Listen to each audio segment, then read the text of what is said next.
In our increasingly digital world, there's something fundamental underpinning everything we do online. It's cybersecurity risk management. Right. It's essentially about safeguarding data, ensuring only the right people have access, and, well, preventing loss or unauthorized disclosure. Exactly. And it's not just about tech, is it? It's crucial for security, for good governance, even legal compliance. Absolutely critical. And for this deep dive, using the materials you shared, we're really going to unpack risk management properly. Right. We want to get beyond the surface level, really understand threats, vulnerabilities, how organizations protect themselves. Make sure you, the listener, get a thorough understanding without it feeling, overwhelming. Sounds good. So what's the roadmap for this deep dive? Where are we headed? Well, we'll start with the basic building blocks, the risk elements. Okay, elements like assets, threats, vulnerabilities, that sort of thing. Precisely. Assets, threats, vulnerabilities, also exposure, risk itself, and importantly, safeguards. Then we'll dive into risk assessment. The how-to part. Yeah, the quantitative putting numbers on it and the qualitative methods. We'll even touch on the Delphi technique. Interesting. And after assessment. Then we look at risk responses. What do organizations do about the risks? We'll talk about residual risk, what's left over. And finally, we'll walk through the NIST risk management framework. NIST RMF. I got it. The goal is a clear, structured picture. Exactly, a solid understanding. So let's start with those risk elements. First up, assets. Right. Assets. In this context, what exactly counts as an asset? Okay, so an asset is basically any resource, data, system, anything really that has value and needs protection. Could be tangible, like a server, or intangible, like data or reputation. Anything with value still feels a bit broad. Can we break that down? Give us some concrete examples. Sure. Let's start with informational assets. This is often the big one. Think sensitive data, customer info, financial records. PII, financial data. Right. Also, intellectual property IP, trade secrets, your secret sauce, basically. These are hugely valuable informational assets. Got it. That's clear. What about physical things? Yep. Physical assets, computers, servers, network gear like routers and switches, data centers, even the office buildings themselves, all need protecting. Okay. And you mentioned intangible before, but what about people? Absolutely. Human assets, employees, contractors, anyone authorized to access systems, their knowledge, their actions, they're critical assets, often overlooked too. That's a really good point. What else? Software assets are huge. Applications, operating systems, databases, they often contain the vulnerabilities we'll talk about later. Right, the software itself. Network assets too. Firewalls, routers, switches, the plumbing of the network. Intellectual property again, but think patents, copyrights, trademarks, the legal side. Uh-huh. And don't forget reputational assets, the brand's value. A breach can hammer that. Oh. Finally, straightforward financial assets, money, investments. Wow, okay. That's a lot more comprehensive than maybe people first think. Yeah. So with all these different types, why is step one always identifying and classifying them? Why is that so fundamental? Great question. It boils down to this. You can't protect what you don't know you have. Simple as that. Makes sense. Identifying gives you the inventory. Classifying then tells you how much protection it needs based on value, sensitivity, criticality. So you focus your efforts. Exactly. You prioritize. Your critical customer database needs way more protection than, say, the public website's marketing copy. Budgets aren't infinite, so you need to focus resources where they matter most. Right. Protect the crown jewels first. Okay, assets covered. What's the flip side of the coin? What puts them in danger? That would be threats. Threats are any potential event or action that could harm those assets we just discussed. Potential harm. Can they come from anywhere? Pretty much. Inside the organization, internal threats, or outside external threats. And they can be deliberate, like an attack, or accidental, like someone deleting the wrong file. Okay, so what kind of threats should organizations be worried about? Can you give us the landscape? It's broad. First, cybersecurity threats, the obvious ones. Malware, like viruses, ransomware. Ransomware, yeah, that's everywhere. Definitely. Phishing attempts, hacking, distributed denial of service or DDoS attacks, that whole category. And minefield. Yeah. But it's not just digital, right? You mentioned accidental. Correct. Physical threats are real too. Theft of laptops or drives, vandalism, natural disasters, fires, floods, you name it. Right. Then human threats. Insider threats are a big concern. Malicious insiders acting deliberately or just employees making mistakes, unintentional compromises. The human element again. Always. Environmental threats too, power outages, overheating hardware interference, and finally, legal and regulatory threats. Failing to comply can mean hefty fines and damage. It really does come from all angles. Now, Yeah. you said threats exploit vulnerabilities. Can you expand on that connection a bit more? Sure, think of it like this. A threat is the potential danger, like a burglar casing a house. But the burglar needs a way in an unlocked window, a weak door. That weakness is the vulnerability. So the threat, the burglar, takes advantage of the vulnerability, the unlocked window to achieve their goal, which is harming the asset, like stealing things from the house. No vulnerability, no easy way in for the threat. That clears it nicely. Before we dig into vulnerabilities, you mentioned threat agents. Who or what are they? Good catch. A threat agent is simply the entity carrying out the threat, the who or what behind it. So like the burglar in your analogy. Exactly. We split them into human and non-human. Human agents are hackers, cybercriminals, disgruntled employees, spies, people. Right. Non-human agents are things like malicious software scripts, botnets, those networks of zombie computers, malware itself, like viruses, worms, ransomware acting automatic. Okay, so people or programs. Yeah. Got it. Now, let's properly unpack vulnerabilities. What are they exactly? A vulnerability is that weakness we talked about. It's a flaw, a gap, a misconfiguration in your systems, security, controls, even physical setup that a threat agent can exploit. It's the chink in the armor. Precisely, it's the exploitable weakness. So where do these weaknesses typically hide? Give us some examples. Oh, they can be everywhere. Software vulnerabilities are super common. Bugs in code, flaws in applications or operating systems. Attackers love these. Patches are for those, right? Ideally, yes.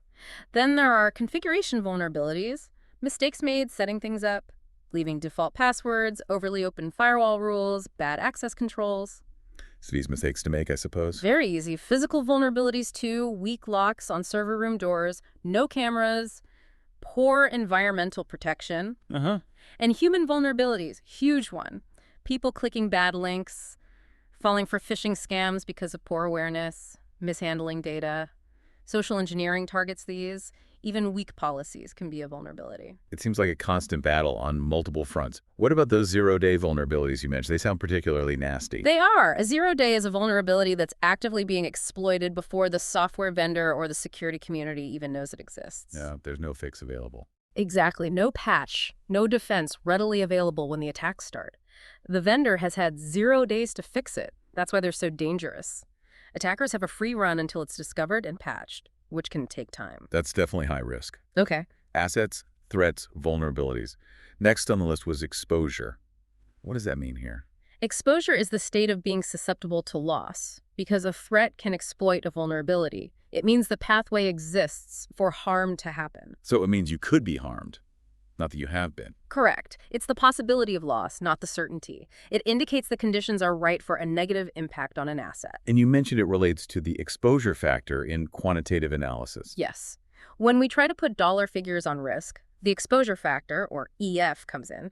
It's the percentage of an asset's value that's expected to be lost if a specific threat hits a specific vulnerability. A percentage loss, like 30% of the server's value. Exactly. If that server gets hit by that malware, we estimate a 30% loss, so the EF is 0.3 or 30%. It helps calculate potential financial damage. Got it.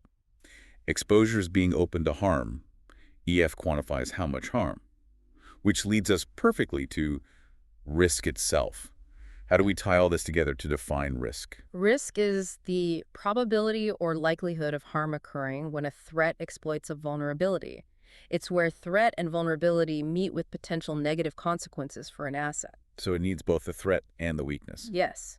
A simple way to think about it is risk, threat x vulnerability. It's not literal math, but it shows risk depends on both factors.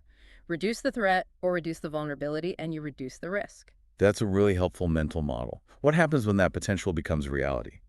What does it mean for a risk to be realized? A risk is realized when the threat actually succeeds in exploiting a vulnerability, causing harm, damage, or unauthorized disclosure. It's the point where potential turns into an actual incident, the thing we're trying to prevent. The security event. Okay.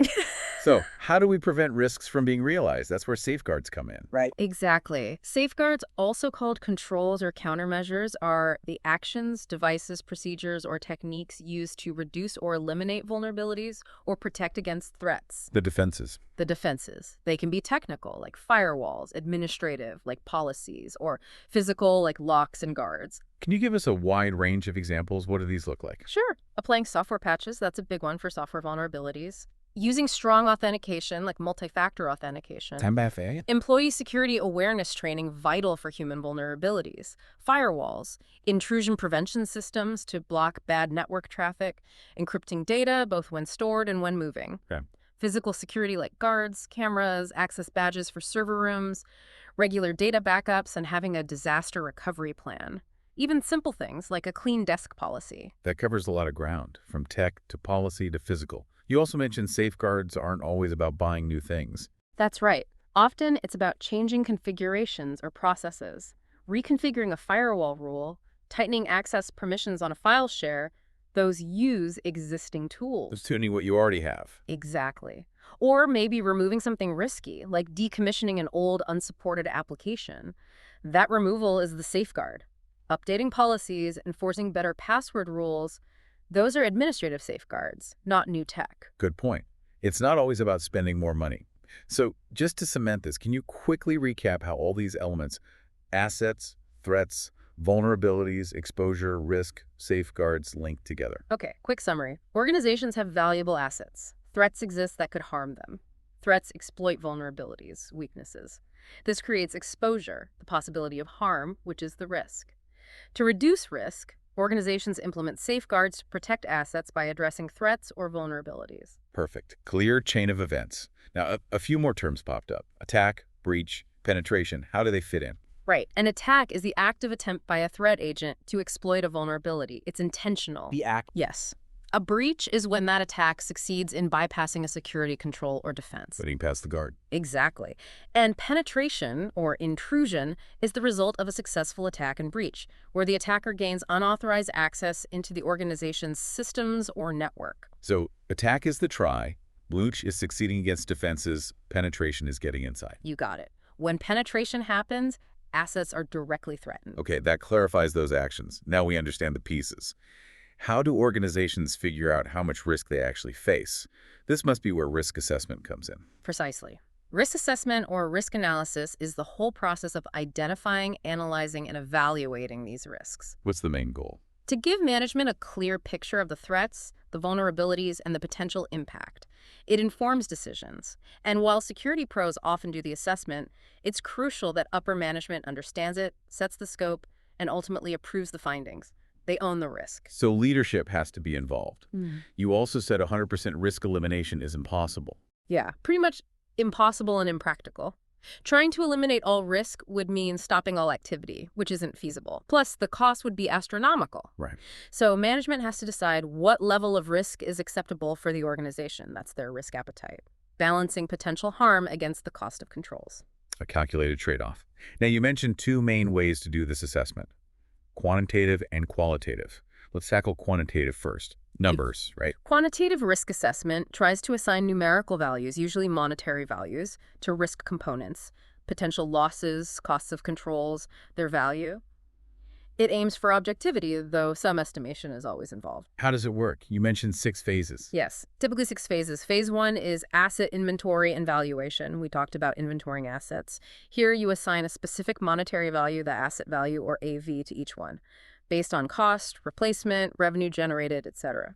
Crucial first step. Putting a price tag on everything. Okay, phase 1. What's 2? Phase 2, threat identification and SLE calculation. For each asset, list the potential threats. Then, for each threat asset pair, figure out the single loss expectancy, or SLE. SLE. How do you get that? You first estimate the exposure factor, EF, that percentage loss we discussed. Then, SLE equals asset value, AV, times exposure factor, EF. So SLE is the expected money lost from a single occurrence of that threat hitting that asset. Okay, the cost per incident. What's phase 3? Phase 3. Determine the annualized rate of occurrence, ARO. This is how often you expect that specific threat to happen in a year. Is it once a decade? ARO equals 0.1. Twice a year, ARO 2. This often involves historical data, threat intel, expert judgment. So how often the bad thing happens annually? Now we have cost per incident, SLE, and frequency per year. Yep. ARO, what's next? Phase 4. Phase 4. Calculate the annualized loss expectancy, ALE. This is the big one for quantitative analysis. You simply multiply the SLE by the ARO. ALE, XLE, X, AR. What does the ALE tell us? It tells you the total expected financial loss from that specific threat against that specific asset over an entire year on average. It helps you prioritize which risks cost you the most annually. Okay, that's a powerful number for decision making. Now we know the potential annual cost. Phase 5 must be about solutions. Exactly. Phase 5. Countermeasure research and impact on AROE. You research safeguards for each threat. Then you estimate how much each safeguard would reduce the ARO, usually, or maybe the SLE. The main goal of controls is often to make the threat happen less often. Reducing the frequency. Right. So you calculate a new ALE, a post-safeguard ALE, based on the reduced ARO or maybe SLE that you expect with the safeguard in place. So you see how much the control could potentially save you each year, which leads logically to the last phase. Phase 6. Cost-benefit analysis of countermeasures. This is the bottom line. You figure out the total annual cost of the safeguard itself, purchase, setup, maintenance, operation, training, everything. Let's call that ACS, annual cost of safeguard. Then you compare the savings to the cost.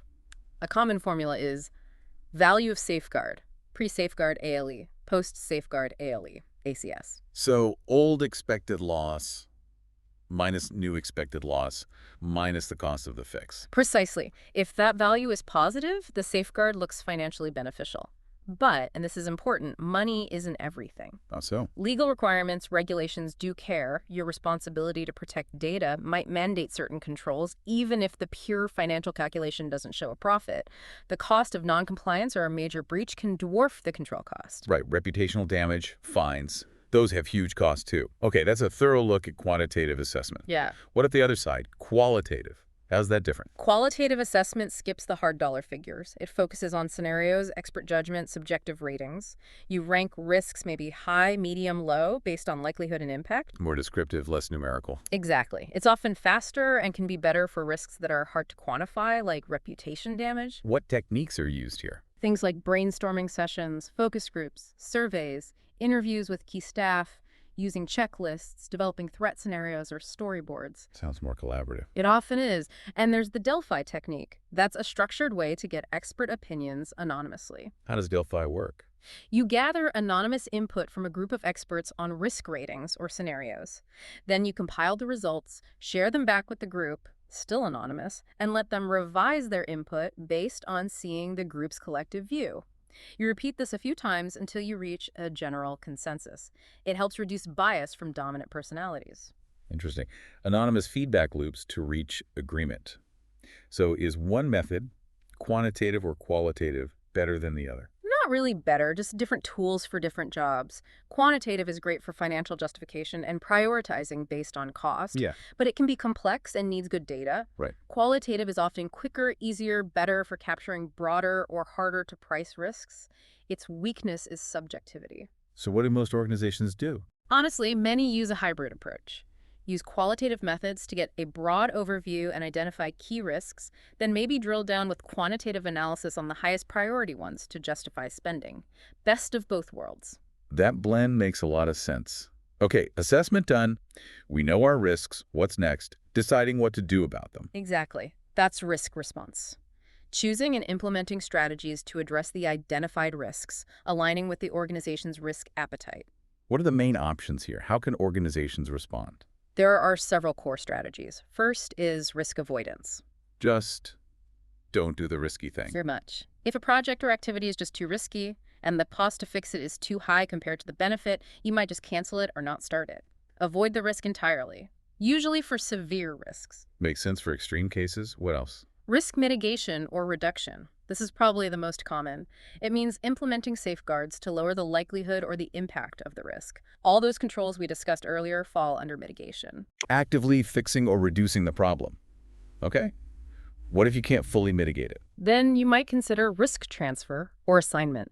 Shifting the risk, usually the financial consequence, to a third party. How do you do that? Buying insurance is the classic example.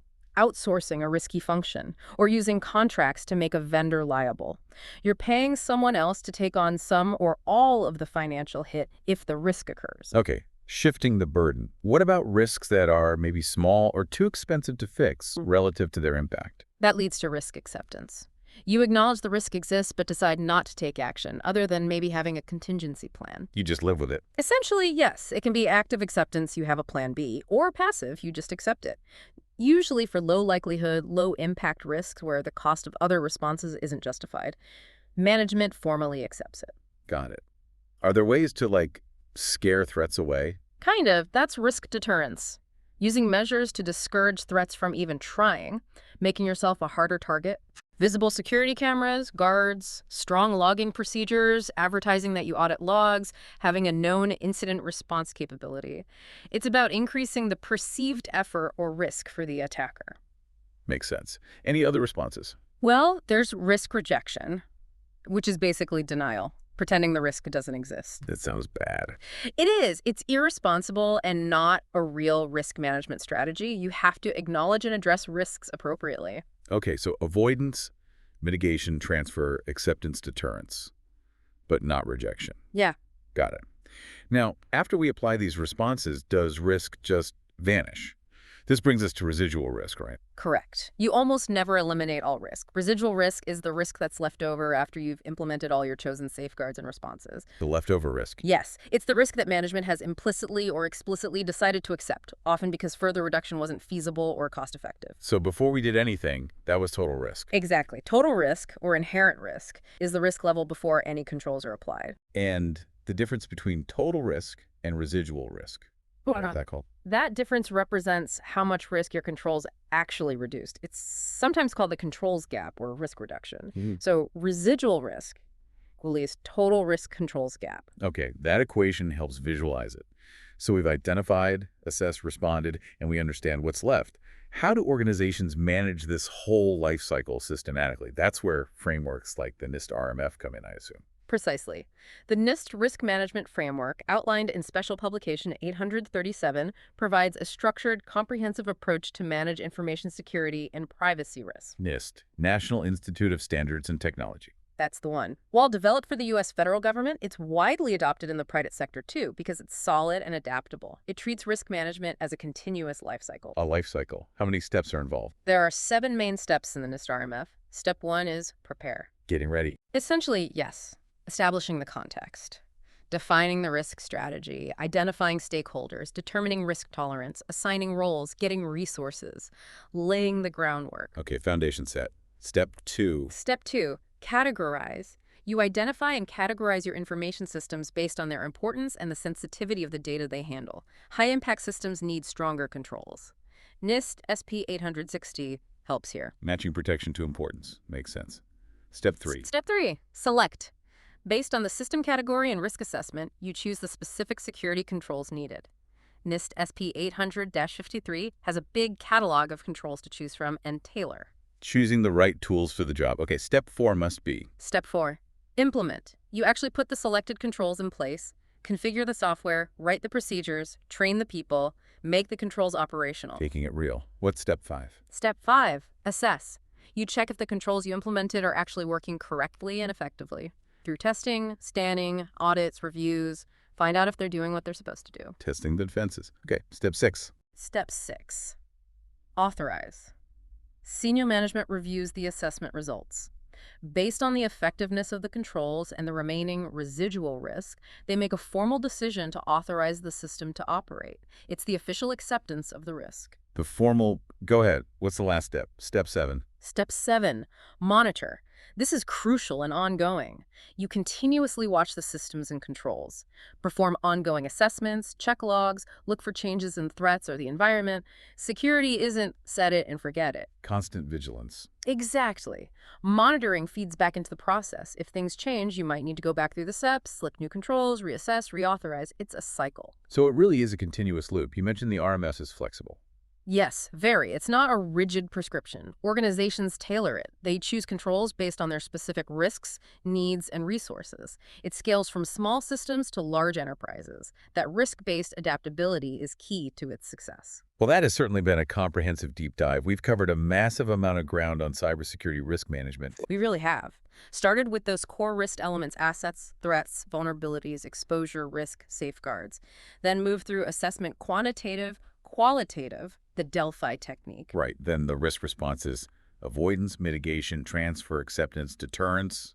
And understanding residual risk versus total risks. Exactly. And finally, walking through that structured 7-step NIST risk management framework: prepare, categorize, select, implement, assess, authorize, and monitor.